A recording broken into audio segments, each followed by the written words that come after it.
number of people who think that because Barack Obama became president and he's a younger man, that this is the time for young people to take over. And I think always should be the time for young people to be involved and to express their views and to control what they're capable of controlling. Uh, but in Bed-Stuy, Central Brooklyn, I think we've been blessed because we've had a transition in political uh, leadership. Uh, it's been, well, it hasn't been revolutionary, but it's at a rapid pace. We have Senator Eric Adams, Senator Hakeem Jeffries, Senator Kamara, Tish James, on to go along with those of us who've been around for a while. So perhaps like in some other communities, we have a good balance. Now, in the primary, apparently he came within 700 votes of you, which would seem to be a significant showing on his part. Do you feel that his chances of winning on Tuesday are very strong? Significant, if you bear in mind there were seven candidates, and I got 30% of the vote. I think what did he got maybe 22, 21, 22%, and the six other candidates got 12%, 14%, 10%. So I think that was an unusual circumstance, and I won. And so, and yeah, Mark ran a good race. He had a lot of support. The Working Family Party, Acorn people, he had a lot of resources. So he did well. He lost. He did well, and he came in second.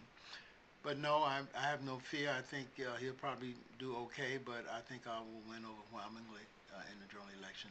Now, one of the things that he seems to have used with some effect in pulling um, folks to his side is the fact that you voted Bloomberg essentially on the issue of extending term limits.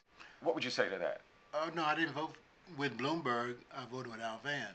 I am opposed to term limits. I've always been opposed to term limits. I would have voted to eliminate it altogether because I don't think there should be term limits. So I have no regrets about that. It's not like a mandate in our community, this so-called term limits. And indeed, I believe term limits became a reality to minimize the influence of people of color who was coming into office at that time in larger numbers in city government.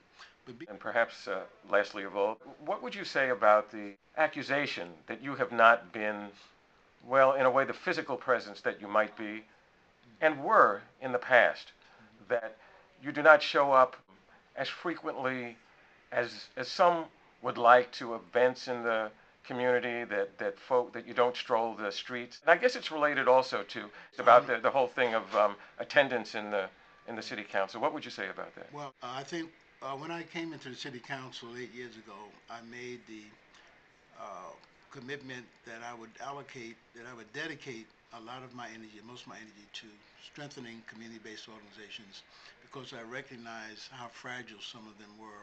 And as a result of that, we were not able to access a lot of the resources that become available from city, state, and government. And that's where I spent my time. I built a lot of task forces, if you will, education task force, health task force, community safety task force. I'm smarter. I know what meetings are important. I know where my presence is needed. I know where I can make a difference. And so I make that decision.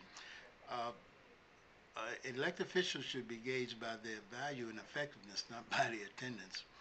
And so I'm not concerned with jumping in front of a camera every time something's going on to try and impress the folks that I'm there and doing that. I actually do the work. I think perhaps, well, at least one of the most effective legislators in City Hall. And I would match my record against anyone in terms of resources that I bring into the district, significant legislation that I support. So I may be smarter than a few others, and I'm not looking to get my face all over the media every time to make people think I'm doing a great job. But I believe the people in the district know what I do, and I think that will be borne out on November the 3rd.